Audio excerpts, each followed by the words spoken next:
Όταν ακούμε για εξοπλιστικά προγράμματα δισεκατομμυρίων ευρώ, οι περισσότεροι φανταζόμαστε απλώς ένα ακριβό αεροπλάνο ή ένα πανίσχυρο πολεμικό πλοίο. Στην πραγματικότητα όμως, η τιμή που πληρώνει μια χώρα δεν αφορά μόνο το ίδιο το οπλικό σύστημα, περιλαμβάνει όπλα, ανταλλακτικά, εκπαίδευση προσωπικού, υποδομές, τεχνική υποστήριξη για χρόνια και πολλές ακόμη υπηρεσίες που εξασφαλίζουν ότι το σύστημα θα μπορεί να επιχειρεί αποτελεσματικά για δεκαετίες. Σήμερα θα δούμε τα 5 ακριβότερα σύγχρονα οπλικά συστήματα των ελληνικών ενόπλων δυνάμεων, ξεκινώντας από το φθηνότερο και καταλήγοντας στο ακριβότερο.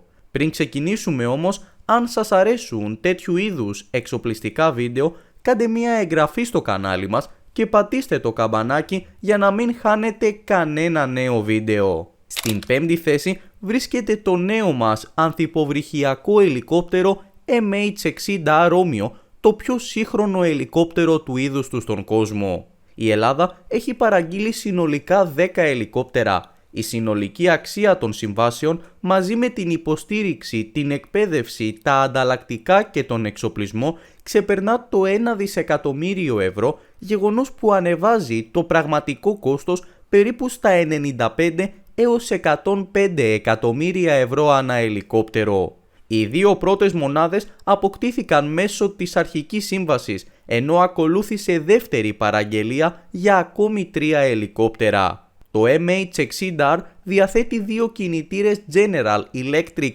T700, μέγιστη ταχύτητα περίπου 270 χιλιόμετρων την ώρα και επιχειρησιακή ακτίνα που ξεπερνά τα 800 χιλιόμετρα με εξωτερικές δεξαμενές. Το σημαντικότερο όμως είναι ο εξοπλισμός του. Διαθέτει προηγμένο ραντάρ επιφανείας, σόναρ βύθισης, ηχοσημαντήρες για εντοπισμό υποβρυχίων, ηλεκτροοπτικά συστήματα, σύγχρονα μέσα ηλεκτρονικού πολέμου και δυνατότητα μεταφοράς τορπιλών MK54 αλλά και πυράβλων AGM-114 Hellfire. Ο βασικός του ρόλος είναι να προστατεύει τον ελληνικό στόλο από εχθρικά υποβρύχια, αλλά μπορεί ταυτόχρονα να πραγματοποιεί επιτήρηση, έρευνα και διάσωση, αποστολές ειδικών δυνάμεων και προσβολή στόχων επιφανείας. Άξιζε η αγορά του? Η απάντηση είναι ναι. Στην 4η θέση βρίσκονται τα γαλλικά Rafale F3R.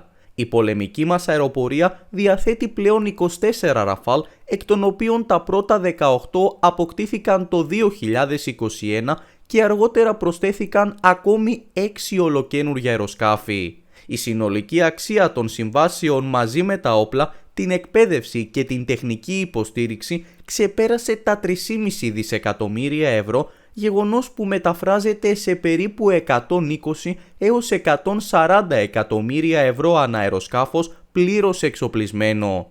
Η πρώτη σύμβαση περιλάμβανε και μεγάλο αριθμό προηγμένων πυράβλων όπως η Meteor, Scalp EG, Mika και Exocet. Το Rafale μπορεί να αναπτύξει ταχύτητα 1,8 Mach, να μεταφέρει πάνω από 9,5 τόνους οπλισμού και να επιχειρήσει αποστάσεις μεγαλύτερες των 1.800 χιλιόμετρων χωρίς ανεφοδιασμό. Το ραντάρ AISA RBE2, το σύστημα ηλεκτρονικού πολέμου Spectra και η πύραυλη Meteor με εμβέλεια άνω των 150 χιλιόμετρων το καθιστούν εξαιρετικά επικίνδυνο σε αερομαχίες. Παράλληλα, μπορεί να εκτελεί αποστολές κρούσης με πυράβλους Scalp που ξεπερνούν τα 250 χιλιόμετρα εμβέλειας, προσφέροντας στρατηγική δυνατότητα πλήγματος βαθιά μέσα στην εχθρική ενδοχώρα. Άξιζε η αγορά? Σίγουρα ναι. Στην 3η θέση βρίσκεται το μοναδικό αεροσκάφος 5ης γενιάς που πρόκειται να αποκτήσει η Ελλάδα, το F-35A Lightning II. Εδώ υπάρχει μια σημαντική λεπτομέρεια. Πολλοί αναφέρουν ότι ένα F-35 κοστίζει περίπου 80 ή 90 εκατομμύρια δολάρια. Αυτό όμως αφορά μόνο την τιμή παραγωγής του ίδιου του αεροσκάφους. Η ελληνική συμφωνία είναι πολύ διαφορετική. Περιλαμβάνει 20 αεροσκάφη με δικαίωμα προαίρεσης για ακόμη 20, κινητήρες, εξοπλισμό αποστολής, υποδομές στην 117η πτέρυγα μάχης, εκπαίδευση πιλότων και τεχνικών, ανταλλακτικά και πολυετή υποστήριξη.